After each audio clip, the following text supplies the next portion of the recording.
जावरा से 7 किलोमीटर दूर पहाड़ी क्षेत्र पर करीब 5 करोड़ रुपए की लागत से मध्य प्रदेश का पहला गो चिकित्सालय रतलाम जिले की पिपलौदा तहसील के अंतर्गत ग्राम सुजापुर में श्री कामधेनु शक्तिपीठ द्वारा 100 बीघा जमीन में बनेगा। आगामी 14 जनवरी को इसका भूमि पूजन कार्यक्रम विशाल बड़े पैमाने पर आयोजित होगा। संपूर्ण निर्माण 2 वर्ष लगेंगे। गो क्रांतिकारी संत स्वामी श्री गो शरणानंद जी महाराज ने मीडिया से चर्चा करते हुए बताया कि दाता देवी फाउंडेशन व अन्य सहयोगी संस्थानों द्वारा नव निर्माणाधीन गो चिकित्सालय में 100 गायों का वार्ड बनेगा, जहां गोवंश की निःशुल्क चिकित्सा होगी। एक्सीडेंट की स्थिति में गोवंश को यहां लाकर उपचार किया जाएगा।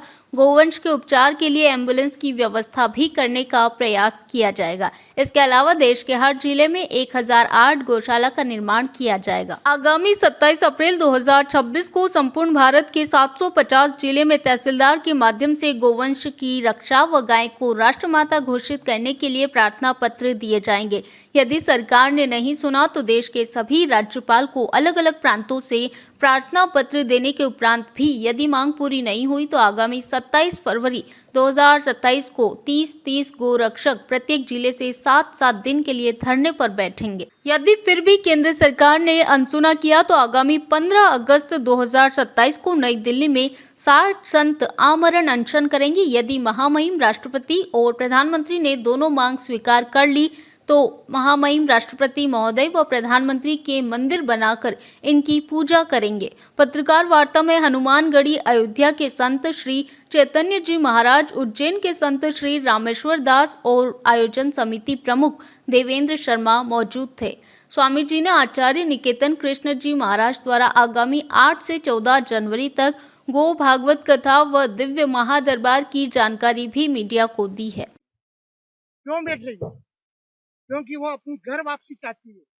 मेरी जो गोचर की भूमि, पहले राजा महाराजाओं ने बड़े बड़े मुख्य मांगे तो ये है कि अभी भूमि क्रय की गई है गौ चिकित्सालय के लिए। अभी लगभग बहुत कम डोनेशन यहाँ पर प्राप्त हुआ है। भूमि क्रय में लगभग 10 लाख से अधिक के सहयोग की अपेक्षा हमारी है और सरकार से भी यहाँ पर इतना कम बजट में जो दाता देवी फाउंडेशन जो सहयोग दे रहा है, इतने कम बजट में गौ चिकित्सालय का निर्माण नहीं हो सकता। यहाँ पर बजट की आवश्यकता है, लगभग 2 करोड़ से अधिक बजट और हमको गौ चिकित्सालय के लिए चाहिए। और अभी वर्तमान समय में यहाँ गौ चिकित्सालय का निर्माण हो रहा है सुजापुर में। तो यहाँ पर 8 जनवरी से 15 जनवरी का जो आयोजन रखा गया है वो इसी उद्देश्य को लेकर के रखा गया है, ज़्यादा से ज़्यादा गौ भक्त जुड़े और सहयोग यहाँ पर दें।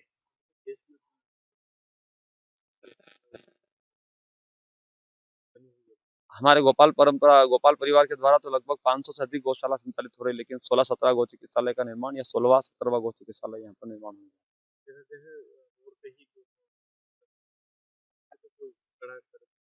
गौ सम्मान आह्वान अभियान चलाया जा रहा है, जिसमें पूरे भारतवर्ष के 5000 तहसील से प्रार्थना पत्र सौंपा जाएगा। गौ चिकित्सालय के बारे में गौ माता को पशु नहीं माँ समझे और माँ समझ करके उसकी चिकित्सा करें। और नंदी भी हो, गौ माता भी हो, उनका पूज्य भाव से निःशुल्क इलाज हो। एम्बुलेंस की व्यवस्था भी यहाँ रहेगी। अगर कोई गौ भक्त अगर एम्बुलेंस देना चाहे दे सकते हैं। गौ चिकित्सालय में अगर अपनी तरफ से कोई शेड बनाना चाहते हैं, अगर कोई पंखा दान, कोई विद्युत में कोई दान, किसी प्रकार का यहाँ पर सहयोग देना चाहते हैं दे सकते हैं। वो सब आमंत्रित है। और साथ ही यहाँ पर ये समाज का कार्य है, किसी एक व्यक्ति का नहीं, सब समाज को आकर के यहाँ पर खड़ा रहना चाहिए। प्रोजेक्ट कितने का? ये प्रोजेक्ट 5 करोड़ से अधिक का प्रोजेक्ट है। अगर अपन पूरा तैयार करें, तभी तो वर्तमान में तो हम हमारी क्षमता के अनुसार ही कार्य कर रहे हैं। जितना हमारे पास बजट की व्यवस्था हुई है उतना करेंगे। बाकी अगर पूरा कंप्लीट करें तो 5 करोड़ से अधिक का प्रोजेक्ट। क्षेत्र में कई गौशाला है, इसके लिए क्या? हाँ, गौशाला का ऐसा है कि जो गौ भक्त यहाँ से गौशाला वाले यहाँ से जुड़े हुए रहेंगे और हमको समय समय से प्रेरित करते रहेंगे और यहाँ पर सहयोग करेंगे। उन गौशालाओं की गौ माता का इलाज यहाँ सब कुछ जवाब से होगा। रोड पे गौ माता वाले कोई भी हो, सबका इलाज, सबकी चिकित्सा निःशुल्क। एम्बुलेंस व्यवस्था रहेगी, एम्बुलेंस जाएगी, गौ माता को विराजमान करके पूज्य भाव से इलाज लगभग 100 से 150 किलोमीटर। कितने स्टाफ रहेगा? लगभग 25 से 26 स्टाफ, जिसमें 7 से 8 डॉक्टर रहेंगे और बाकी ग्वाले रहेंगे। इसका भूमि पूजन 14 जनवरी को रखा है। जो 8 जनवरी से 15 जनवरी सुजापुर में जो कार्यक्रम हो रहा है उसके दौरान ही 14 जनवरी को भूमि पूजन, 3 महीने के पश्चात यहाँ पर कार्य आरंभ होगा। 1 वर्ष निर्माण के कार्य में सबसे उपचार जारी होगा लगभग 2027 के अप्रैल के पश्चात। जावरा से पवन धाकड़ के साथ प्रदीप पाटीदार की रिपोर्ट।